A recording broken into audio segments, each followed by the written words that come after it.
नमस्कार फ्रेंड्स, मी अपर्णा आणि पुन्हा एकदा स्वागत आहे आपलं आपल्या यूट्यूब चॅनलमध्ये, ज्याचं नाव आहे होममेड हॅपीनेस बाय अपर्णा. कसे आहात तुम्ही सर्व? मजेत आहेत ना? मी पण एकदम मजेत आहे. तर बघा, आता वाजलेले आहेत सकाळचे 6:45.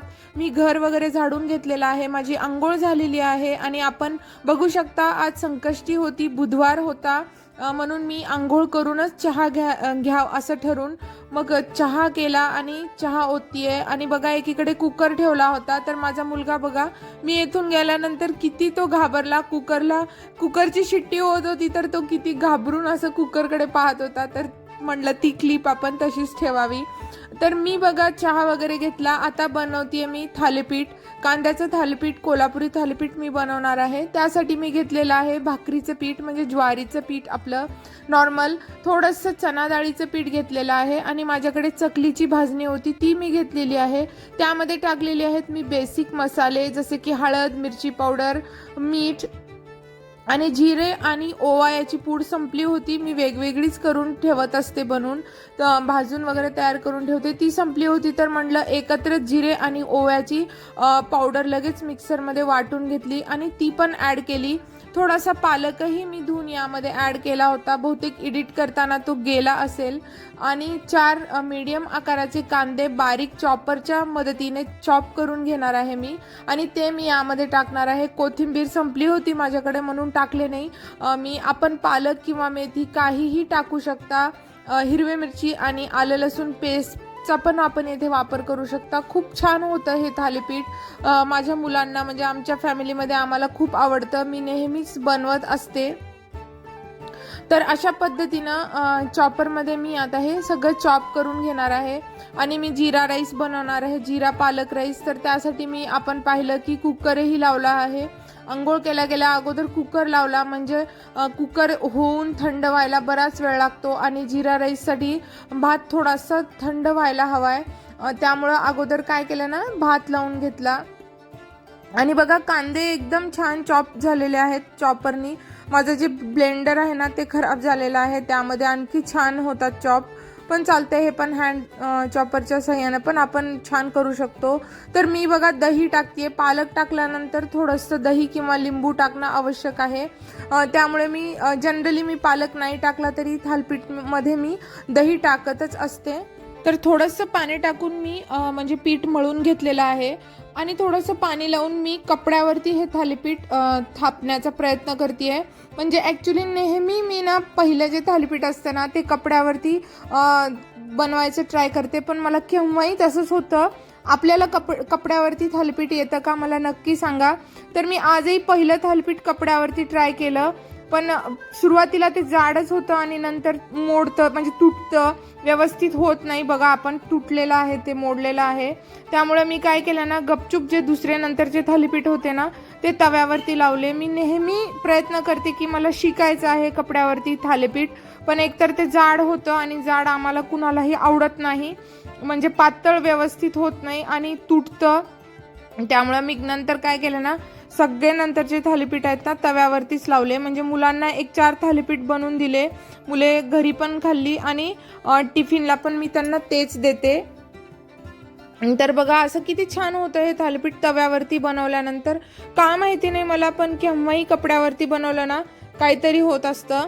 तर आता बघा, भात वगैरे कुकर वगैरे निघालेलं आहे. तर हे घरी बनवलेलं तूप आहे, म्हणजे मी 15 दिवसातून एकदा घरी तूप बनवत असते. तर त्यामध्ये मी जिरा राईस बनवते. तर जिरा राईस बनवताना मी तूप टाकलेलं आहे, जिरे टाकलेले आहेत, थोडेसे वाटाणे, हिरवे वाटाणे टाकलेले आहेत आणि थोडासा पालक पण मी यामध्ये टाकलेला आहे. म्हणजे मुलांसाठी मी होता होईल तेवढं हेल्दी बनवण्याचा प्रयत्न करते. तर थोडासा पालक टाकला ना मुलं खातातही. असं पालक वगैरे काही खात नाहीत आणि त्यांचे डब्बे वगैरे पॅक करून दिलेले आहेत. आणि मुले, म्हणजे आज मी त्यांना पूर्ण बसपर्यंत सोडायला गेलेली होती.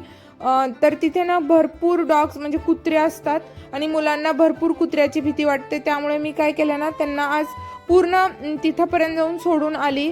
आणि आपण बघू शकता घरामध्ये केवढा पसारा पडलेला आहे. फक्त किचनचा पसारा आहे हा, आणि कुठलंही काही नवीन ट्राय करायला गेलं ना म्हणजे असं तर भरपूर पसारा पडतो आणि मग कामं सगळी माझी वाढून जातात. आपण बघू शकता किती मला पसारा पडलेला आहे. आणि हे बघा 3 म्हणजे बुट्ट्या भरून भांडे आहेत. आता मी ते लावून घेते पटापट, कारण की मी व्हिडिओमध्ये आपल्याला पुढे सांगणार आहे की माझं काय चाललेलं आहे ते. तर पटापट भांडे लावून घेते आणि मग मी तुमच्यासोबत बोलते. तर सकाळी ना आपण पाहिलं आमच्या घरामध्ये खिडकीतून एवढं छान ऊन येताना, कोवळं ऊन, तर एवढा प्रकाश पडलेला असतो घरामध्ये. तर कॅमेरामध्ये तर ते म्हणजे माझ्या चेहऱ्यावरती त्या खिडकीतून पडल्यामुळं एकदम म्हणजे एवढं प्रकाशमय दिसतं ना, आपल्याला व्हिडिओमध्ये समजलंच असेल. प्रत्येक व्हिडिओमध्ये हेच व्हायलं की सकाळी जेव्हा मी शूट करायला घेते ना, तेव्हा भरपूर ऊन येतं आणि मग थोडं ब्लरी असं दिसू लागतं. आपण पाहिलंच असेल मगाशी. हॅलो, नमस्कार फ्रेंड्स. तर बघा, आपण बघितलं घराची काय हाल झालेली आहे आणि 3 दिवस झाले ना मावशी पण येत नाहीयेत भांड्याला. त्यामुळे रोजचा पसारा आहे तो म्हणजे भांडे जे आहेत ते मीच घासतीये. जवळपास 4 दिवस झाले आणि आणखी 2-3 दिवस येणार नाहीत कामवाल्या मावशी, ज्या की भांडे धुतात. तर काल 3 बुट्ट्या भरून भांडे धुतलेले आहेत आणि आत्ता त्या मला लावायला जवळपास 15 मिनिट गेलेला आहे. चला तर मग आता भांडे घासते मी आणि तुमच्याशी शेअर करतेच, आणि जे काही स्वयंपाकाचं होतं ना ते पण आता आवरून ठेवूया. चला तर मग. तर तुम्ही बघितलं, माझ्या अवतारावरती अजिबात जाऊ नका. गेली 4 दिवस झाले ना भांड्याच्या मावशी येत नाहीयेत, त्यामुळे माझी हालत खूपच बेकार झालेली आहे. त्यामुळे चेहरा एकदम थोडासा सुकल्यासारखा वाटत आहे. आणि हे बघा, हे घरी बनवलेलं तूप आहे. मी आपल्याला मगाशी सांगितलेलं होतं, तर ते मी कालच रात्री कढवलेलं होतं. तर ते मी काय केलं ना, एका डब्यामध्ये भरून ठेवलं थोडंसं पातळ करून. आणि आता जे उरलेली थालीपीठं होती ना, ती पण मी बनवून घेणार आहे. आता मी तव्यावरतीच बनवणार आहे. म्हणजे किचनमध्ये मी असेपर्यंत थोडासा वेळ लागतो थालीपीठ बनवायला.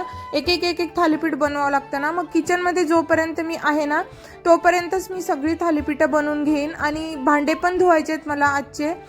तर ते करत थालीपीठ मी ते बघू पण शकते, म्हणजे करपणारही नाही आणि माझे भांडे पण होतील.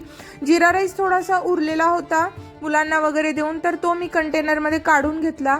म्हणजे मी मायक्रोवेव्ह सेफ कंटेनरमध्येच काढून घेत असते, जेणेकरून मला गरम करायला सोपं होतं. मला ओव्हनमध्ये गरम करायला, म्हणजे ज्यावेळेस आम्ही जेवायचं असतं ना त्यावेळेस गरम करायला सोपं पडतं. आणि सगळी भांडी मी इकडे पाण्याखाली भिजत ठेवलेली आहेत. आणि आता मी थोडा वेळ म्हणजे एक थालीपीठ पण बनवत जाणार आहे. मी असंच मल्टीटास्किंग करत असते, त्यामुळे माझा कामाचा भरपूर वेळ वाचतो. तर इकडे थालीपीठ लावणार आणि इकडं मी आता भांडी घासणार आहे. तर रोजची जे भांडे असतात ना ती तर मी म्हणजे क्रॉकरी वगैरे धुवून घेतच असते, माझ्या व्ह्युअर्सला माहिती आहे. पण आज जास्ती भांडे असल्यामुळे ना ॲफ्रॉन वगैरे घातला, त्यामुळे म्हणजे ड्रेस वगैरे खराब होणार नाही. आणि मला भांडे धुताना खूपदा पाहिलेलं आहे, त्यामुळे मी अजिबात आपल्याला बोर करणार नाही. फक्त एक ग्लिम्स मी येथे आपल्यासोबत शेअर केलेलं आहे. आणि मी एक छोटासा डाएट फॉलो करते, त्यामुळे पण माझा चेहरा थोडासा बारीक दिसतो आहे. आणि कुठलंही नवीन डाएट फॉलो करताना थोडासा बॉडीवर इफेक्ट होतो आणि चेहऱ्यावरती पण त्याचा इफेक्ट होतो.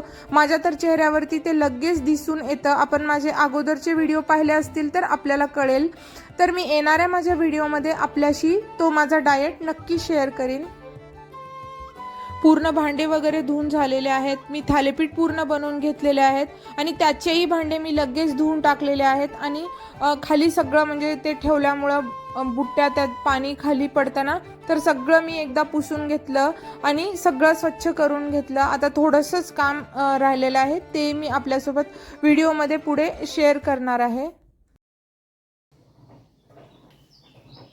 ही एक ना माझ्याकडे व्हर्जिन कोकोनट ऑइलची बॉटल आहे. तर मी आता या बाटलीचा उपयोग कसा करते ते आपण बघा. तर अगोदर काय करते ना, स्वच्छ धुवून घेते बॉटल.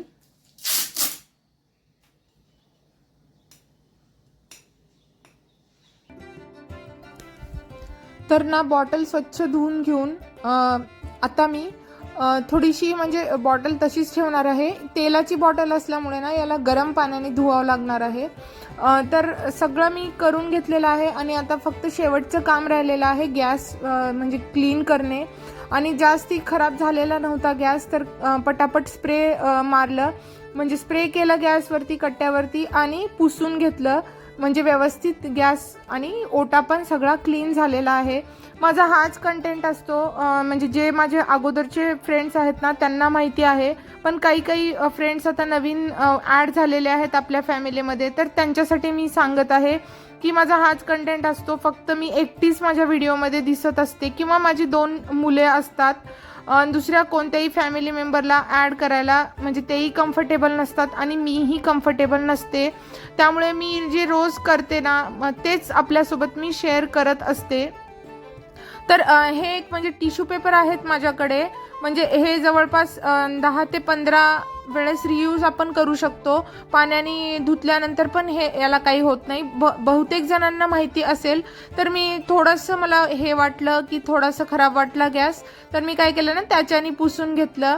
आणि हे जे कपडे होते ना वरतून छान गरम गरम पाणी येतं आमच्या म्हणजे सिंकमध्ये. तर गरम गरम पाण्यामध्ये मी थोडंसं कपडे मी धुवून घेतलेले आहेत, म्हणजे किचन टॉवेल्स.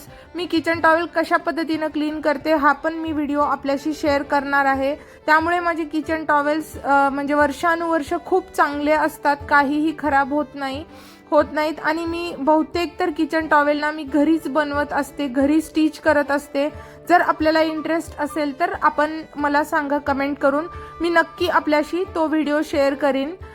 तर बहुतेक तर मी घरीच बनवलेले असतात. आपण बघू शकता माझे किचन टॉवेल्स एकदम घरी बनवलेले आहेत. म्हणजे ते बाजारात थोडेसे विकतही घेतलेले असतात आणि थोडे मी घरीही बनवलेले असतात. तर हा बघा माझ्याकडे एक मनी प्लांट आहे. तर त्याचं काय झालं ना, मध्यंतरी मी गावी गेले होते ना, तर मधले काही पाने त्याची गळून म्हणजे खराब झालेले आहेत. म्हणजे पॉटमध्ये पण लावलेले आहेत माझ्याकडे 3 ते 4 मनी प्लांट, आणि मी पाण्यामध्ये पण घालून ठेवलेलं असतं हॉलमध्ये. तर ते एका ह्या काचेच्या जारमध्ये ना मी ठेवलेलं आहे. तर काय केलं ना, मी जिथे थोडासा गॅप होता, पाने तिथे कमी होते ना, तिथून कट केलेला आहे. आणि हे मी मनी प्लांट आता ह्या जे मी आत्ता कोकोनट ऑइलची बॉटल क्लीन करून ठेवली ना त्यामध्ये पाणी भरून त्याच्यामध्ये पण मी लावणार आहे. खरं तर मला बॉटलला ह्या कलर वगैरे करायचं होतं, माझ्याकडे कलरचं सगळं सामान आहे. पण असं वाटलं की प्लेन असेल तर मधली पाण्याची क्वांटिटी लक्षात येते, पाणी संपलं नाही तर आपण विसरून जातो. ह्या मनी प्लांटचं काय असतं ना, पाण्यात ठेवलेल्या 4 दिवसानंतर त्याचं पाणी चेंज करावं लागतं, नाहीतर ते पाणी खराब होतं. म्हणजे पाण्यातलं ऑक्सिजन संपलं ना मग वाढ होत नाही मनी प्लांटची. तर अशा पद्धतीनं मी त्या बॉटलचा वापर केलेला आहे. आणि सध्याला तर ती बॉटल मी माझ्या विठ्ठल रुक्माई जवळच ठेवणार आहे. जे की माझे हे अगोदरचं मनी प्लांट होतं ना तिथेच थोडीशी जागा करून मी ठेवलेली आहे. तर आज होती बघा संकष्टी. तर दुपारचा वाजलेला होता 1, 1:15, 1:30 वाजला आहे. तर मी बनवतीये साबुदाण्याची खीर. एकटीसाठी काय बनवायचं ना हा प्रश्नच असतो. तर मी सकाळी स्नान झाल्यानंतर मी साबुदाणा पाण्यामध्ये पूर्ण भिजत ठेवलेला होता आणि मी पाणी टाकून हा साबुदाणा आता शिजवून घेणार आहे. आपण पाणी न टाकता पूर्ण दुधामध्ये पण शिजवू शकता, त्याची पण चव एकदम छान लागते. थोडासा साबुदाणा ना अर्धवट शिजल्यानंतर मी आता यामध्ये दूध टाकणार आहे आणि दूध टाकून मी हा साबुदाणा शिजवून घेणार आहे. त्यामुळे खीर एकदम टेस्टी लागते. खरं तर पाणी टाकायची गरज नाही, पण मी थोडंसं डाएट फॉलो करत असल्यामुळं मी पाणी टाकलेलं आहे, म्हणजे फॅट जास्ती होतात म्हणून.